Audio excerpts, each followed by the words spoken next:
موږ د دغه پښتنو پولیسو ته سړي درد راځي. خو پرېږده پنجابیان خو پنجابیان دي د خدای په قهر او په غضب دي ککړ سي چې څوک د مسلمانو سره ظلم کوي. دا پښتانه دي ذلیله خلک رذیله خلک پر تاڼه باندې دی ولاړ خلک ونیسه، په بازار کې دی ولاړ خلک ونیسه، مسکین ونیسه، یو غریب ونیسه، یو مهاجر ونیسه، په تاڼه نه باسه 1500 روپۍ واخله یو بانې جوړې کړي خلکو ته ولاړ به سي. دا مهاجر به درته ولاړ سي، موږ به لا درته ولاړ سو. دا ملک هم تا ته در پرېږدو، دا مځکه به هم درته پرېږدو، مړه و ژوندي مو دلته پراته دي دا به ټول درته پرېږدو. خو دا درته وایم چې دا زما او ستا یاد ولره، آخرت پرېږده، د آخرت خبرې خو پټې دي، پر آخرت خو ستاسې ایمان نشته. که پر آخرت ستا ایمان وای دا کار دې نه کوي. که تا پر خدای ایمان وای، که تا خپل عذاب ته فکر وای، که تا آخرت ته فکر وای، که تا قبر ته فکر وای، والله که چې د مهاجرو د مسلمانو سره دغه ظلم کړی وای چې د خلکو په کورور ننوځه، د خلکو د ښځو بې عزتیاوې کوه، د خلکو د نارینهو بې عزتیاوې کوه، د خلکو مالونه په زور لوټوه، ناحقه مسلمانان په تاڼو نه باسه، رشوتونه خوره. د الله رسول صلی الله علیه وسلم پر تا لعنت ویلی دی، پر تا د الله لعنت دی چې ته رشوت خورې. ستا بچی چې دغه پیسې خوري، ستا قریب چې دا پیسې خوري، تا او هغه به ټول په دوزخ کې د دوزخ په اور سوځل کېږي دغه پیسو په خاطر. نه جلا کیږي، ضرور د یو ستبې پټۍ خوندي پر زخم لګېږي او زخم جوړوي. یوه دانه شراب ده، دوې رجې دعاوې دي. کومې دعاوې دي؟ رسول الله صلی الله علیه وسلم یو دغه دعا چې یو په بل نه خبر، یو ابل ته پشاله دعا کوي، ابل ته زه په تا نه یم خبر، ته په ما نه خبر چې ته ماته دعاوې کوې. هېڅوک نه وي ناست، زه ستا سره نه یم ناست، ته ماته پټه یوازې دعا وکړه. دا دعا چې تا وکړل دا نه ردېږي، الله تعالی وایي دا ضرور قبلوي. او دا دعا چې ته کوې په دا وخت کې ستا شاته ملایکه ولاړه ده. نبي علیه السلام وایي چې دا سړی هغه بل مسلمان ته دعا وکړي، الله هغه ته څه ژوند ورکړي، الله رزق ورکړي، الله د خیر لار برابري کړي، جنت ورکړي. ستا شاته ملایکه ولاړ ده، هغه تا ته دغه دعا وکړي چې ته هغه مسلمان ته کوې، ملایکه یې تا ته کوي. نو د ملایکو دعاوې هم درته کېږي. نو یو بل ته خوشحاله دعا وکړي چې هغه نه یي زه نه یم، زه به تا ته دعا کوم، ته ما ته دعا کوه. چې نه یي سره خبر دعاوې کو دا ډېر کم دي. دویم چې دعا نه ردېږي قبلېږي هغه د تهجد د وخت دعا. امام شافعي رحمه الله وایي دا د زخم د پټۍ غوندې ده. د شپې په اخري کې الله تعالی ته راپورته شه او یو 2 رکعاته لمونځ وکړه، رب ته په اخلاص باندې سر په سجده کښېږده، دعا وغواړه، چې څه غواړې ته وغواړه. ضرور رب العزال قبلي الله تعالی وعده کړې ده. خامخا که لږ وخت پکې تېوتی، که ډېر وخت قبلېږي به خامخا دا دوې دعاوې نه ردېږي. هره دعا قبلېږي، دا دوې خاص وخت. یو اله العالمین د مظلوم سره نه قبلي نه ردي، ضرور یې قبلي. مظلوم که په مظلومیت کې شرع درته وکړله، د دې څه ډېر ځان ګوره، د مظلوم د شرع څه ځان ګوره. الله تعالی قسم کړی دی، الله وایي زما دې په خپل عزت قسم وي که یو مظلوم شرع وکړل زه به یې خامخا قبلوم، کار څونه وخت پکې تېر ضرور به د دې مظلوم انتقام اخلم. الله تعالی یې اخلي. ښه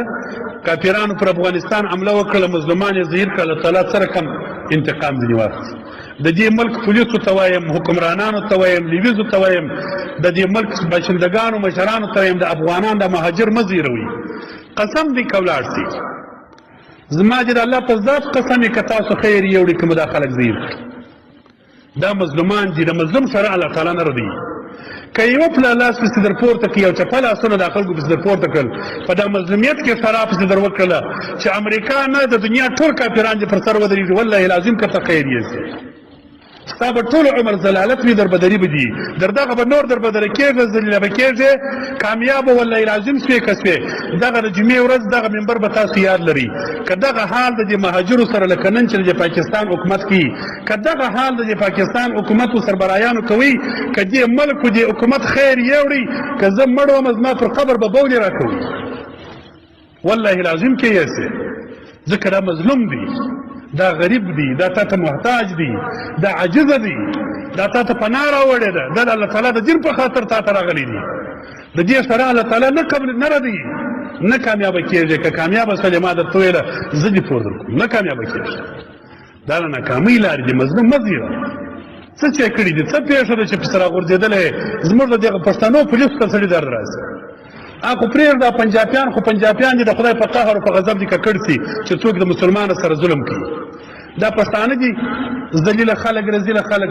پر تاڼه باندې دی ولاړ خلک ونیسه، په بازار کې دی ولاړ خلک ونیسه، مسکین ونیسه، یو غریب ونیسه، یو مهاجر ونیسه، په تاڼه نه باسه 1500 روپۍ واخله یو بانې جوړې کړي خلکو ته ولاړ به سي. دا مهاجر به درته ولاړ سي، موږ به لا درته ولاړ سو. دا ملک هم تاته در پرېږدو دا مځکه به هم درته پرېږدو مړه و ژوندي مو دلته پراته دي دا به ټول درته پرېږدو خو دا درته وایم چې دا زما او ستا یاد ولره آخرت پرېږده د آخرت خبرې خو پټې دي پر آخرت خو ستاسې ایمان نشته که پر آخرت ستا ایمان وایي دا کار دې نه کوي که تا پر خدای ایمان وای که تا خپل عذاب ته فکر وای که تا آخرت ته فکر وای که تا قبر ته فکر وای والله که د مهاجرو د مسلمانو سره دغه ظلم کړی وای چې د خلکو په کورور ننوځه د خلکو د ښځو بېعزتیاوې کوه د خلکو د نارینهو بېعزتیاوې کوه د خلکو مالونه په زور لوټوه ناحقه مسلمانان په تاڼونه نه باسه رشوتونه خوره د الله رسول صلی الله علیه وسلم پر تا لعنت ویلی دی پر تا د الله لعنت دی چې ته رشوت خورې ستا بچی چې دغه پیسې خوري ستا قریب چې دا پیسې خوري تا او هغه به ټول په دوزخ کې د دوزخ په اور سوځل کېږي دغه پیسو په خاطر چې ته په رشوت اخلي که پولیس یې که تاڼهدار یې که ایسېچو یې که وزیر یې که اعلی یې که ادنا یې ټول دوزخیان یاست په دغه عمل باندې د خدای په لحاظ مسلمانان یاست اسلامي ملک دی مسلمانان وطن دی کلمه وایي څه پېښه ده چې راغورځېدلی یې مسلمانان زیری پرېږده چې څه کوي ته خو پښتون یې زما د وطن سړی یې تا ته څه بلا پېښه ده تا ته څه پېښه شوې ده ته چا پر بده باندې واړولې دغه دوزخ دی دا رشوت حرام دی دا ناروا دي دا به ټول تا ته دا خلک در پرېږدي دا وطن به در پرېږدي که تا پر دې وطن خوند واخلې بیا درته وایم که تا پر دې ملک خوند واخلې که تا کامیابي ولیدله نو زموږ به پر مخانو باندې راته کوي دا کامیابي نشته پیدا کولی ځکه د مظلوم شرا وړې ته مظلوم زیری ته د مظلومانو شرا وړې دا شرا الله تعالی بلاکۍ په وعده کړې ده چې زه یې قبلوم الله وایي بې ځایه نشته تللی دا به شراوي درته کوي ما ته اوس خلک راځي د غریبان مظلومان خلک راته وایي چې بس سهار در ماښام په شرا اخته چې خدای را ملک تباه کړي دغه اوس تا ته خوند درکړي د یوه بدبخته د لاسه د ټول ملک مسلمانان بیا په تکلیف کې لویږي ستا د بدبختۍ څخه دا ټول اسلام ته ضرر رسېږي یو سړی چې اخلې د خپله ځای باسې دا مې اصولي طریقه لري دا کفر و اسلام کې اصول لري یو قانون لري دغه نه قانون دي یو اصول دي چې فاسد کوي ما درته ویله دغه پلار مې دلته پروت دی دغه اجاغه مې دلته پټ کړی دي که د دغه وجه نشي والله العظیم که د سترګې د رب قدر زور راته غواړي یا پرواره کوي یا د دې ځای پرېښول یا وطن پرېښول یا دا ملک پرېښول یا دا لار پرېښول لیکن دا ټول شیان چې کوو دا چې ظلمونه غواړي دا چې پر تاسو مو بده نه ده پېرځو دا د خپلې مسلمانۍ په خاطر دا د الله تعالی د رضا په خاطر نور که د خپلې مسلمانۍ وجه نشي هېڅ نشته په مابینځ کې که مسلمانی نشي دا دربدرۍ په دې باندې مسلمانان اموخته دي مهاجر به بیخي اموخته دي د دنیا کافرانو رنګارنګ ستړیاوې ورته راوستلې ګوره اسلام خلکو نه دي پرېږدي ته خیر نسې وړلی د دې ملک خیر نشته دا حالات په کار نه دي دا د مظلومانو شراوې دي د دې ملک خلک نه وړي پر ځانو باندې د پولیسو ته خواست کوم د دې ممبره څه ورته وایم دا خواست ورته کوم چې ګوره ځان ته بده مه غواړه اولاد ته بده مه غواړئ د دې مظلومانو شراوې مه وړئ د دې ملک د دې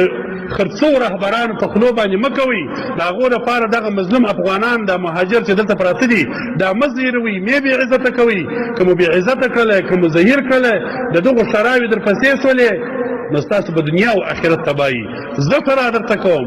زه وایم چې الهي څوک چې دلته مهاجر و افغانان زیري الله چې دنیا او آخرت ور خراب کړي دا مې قصد کړی دی دا مې وعده او اراده کړې ده چې په دغه ماجت به ننوځمه دا ټول طالبان به راسره نباسم 40 ورځې به الله تعالی ته ژاړم شرایو به دا خلکو ته کوم چې څوک دغه مهاجر و افغانان زیري دا مې له ځانه سره قصد کړی دی چې 40 ورځې به مسلسل په دغه ماجت کې خدای ته ژاړم شرایو به کوم دا خلکو ته هر څوک چې کوي که پښتون دی که بلوچ دی که پنجابی دی که هر څوک دی که زما ورور دی که زما قریب دی که مې اشنای دی چې څوک مسلمان نه حقه زیري دا مهاجر زیري دا افغانان زیري دا پښتانه زیري بې عزتي ورسوي دې ته موږ تراوي کړو بس خدای ته یې ورپرېږدو الله در هر چا زورور دی دغه مفوسه پرده په دغه ماجد زه و طالبان و کشنیان و مؤمنان و حافظان نه باسو لاسونه چپه نیسو 40 ورځې خدای ته ژاړو زموږ رب عزیز ذو انتقام رب دی الله به انتقام ځینې اخلي خدای زموږ سره وعده کړې ده الله دې له کفر د اسلام سره مسلمانانو انتقام واخلي چې څوک مسلمان زیري اللهم هل بلغت